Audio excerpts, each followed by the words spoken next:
પરંતુ અત્યારે રાજકારણને લઈને સૌથી મોટા સમાચાર આવી રહ્યા છે અને સમાચાર પર આપણે નજર કરીશું। અમદાવાદ કોંગ્રેસ સાથે જોડાયેલા સૌથી મોટા સમાચાર। લોકસભા ચૂંટણી પહેલા કોંગ્રેસને વધુ એક ઝટકો। અમદાવાદના વધુ એક નેતાએ કોંગ્રેસ સાથેથી છેડો ફાડ્યો। અમરાઈવાડી વિધાનસભાના ઉમેદવાર ધર્મેન્દ્ર પટેલે કોંગ્રેસમાંથી રાજીનામું આપ્યું। 2022 વિધાનસભાની ચૂંટણી પણ ધર્મેન્દ્ર પટેલ અમરાઈવાડીથી લડ્યા હતા। અમરાઈવાડી વિધાનસભા બેઠક પરથી તેઓ ચૂંટણી લડ્યા હતા। વર્ષ 2019ની પેટા ચૂંટણીમાં પણ ધર્મેન્દ્ર પટેલે ઉમેદવાર હતા।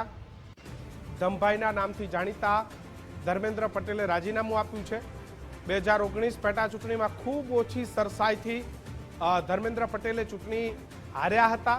જો કે 2022માં પણ તેઓ ચૂંટણી હારી ગયા હતા, પરંતુ અમરાઈવાડીમાં ત્યાંના સ્થાનિક છે, પટેલ આગેવાન છે, પાટીદાર અનામત આંદોલન સાથે પણ જોડાયેલા હતા। પરંતુ લોકસભા પહેલા ધર્મેન્દ્ર પટેલે કોંગ્રેસને અલવિદા કર્યા છે। હિંમતસિંહ શહેર પ્રમુખ બન્યા પહેલા ધર્મેન્દ્ર પટેલના નામની પણ ચર્ચા હતી કે તેઓ પણ અમદાવાદ શહેરના પ્રમુખ બની શકે છે। જો કે આખરે ધર્મેન્દ્ર પટેલે પણ પોતાનું રાજીનામું કોંગ્રેસમાંથી આપી દીધું છે। લોકસભા પહેલા ભારતીય જનતા પાર્ટીમાં જોડાય તેવી પ્રબળ શક્યતાઓ હાલ વર્તાઈ રહી છે।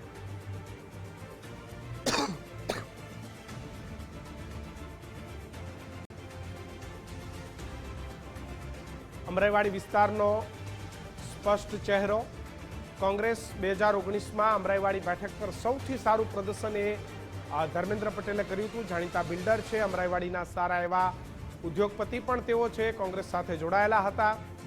શહેર પ્રમુખ તરીકે પણ ધર્મેન્દ્ર પટેલનું નામ ચર્ચામાં હતું। જો કે લોકસભા ચૂંટણી પહેલા કોંગ્રેસને એક વધુ ઝટકો લાગ્યો છે અને ધર્મેન્દ્ર પટેલે પોતાનું રાજીનામું એ ધરી દીધું છે।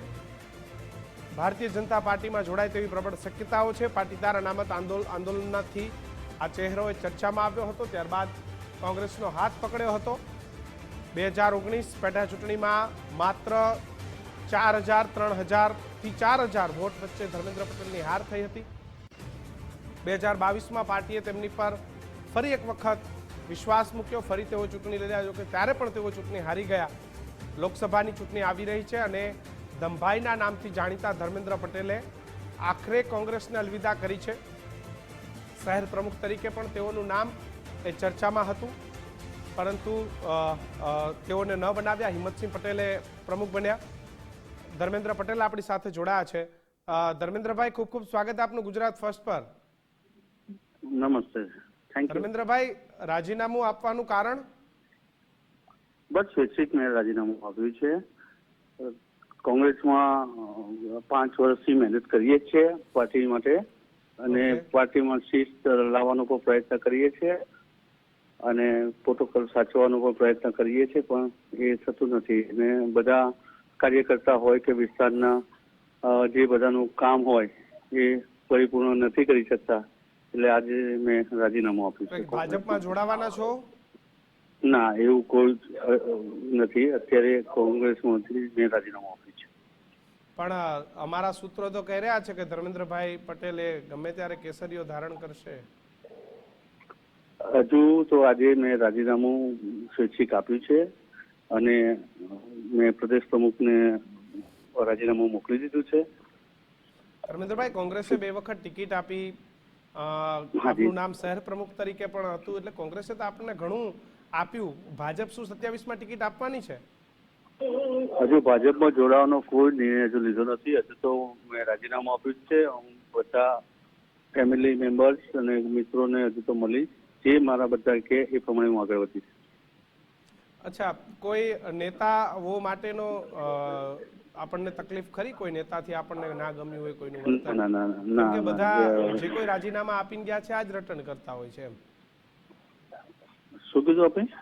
જે કોઈ કોંગ્રેસમાંથી રાજીનામા આપે આ જ કે ભાઈ કામ નથી થતા, લોકોને ન્યાય નથી આપી શકતા, આ જ બધા રટણ કરતા હોય છે અને ભાજપમાં નથી જોડાવાના, પરંતુ છેલ્લે જાય તો ભાજપમાં જ છે। એટલા માટે હું તમને પૂછું છું, તમને કોઈ વ્યક્તિગત વાંધો ખરો કોઈથી?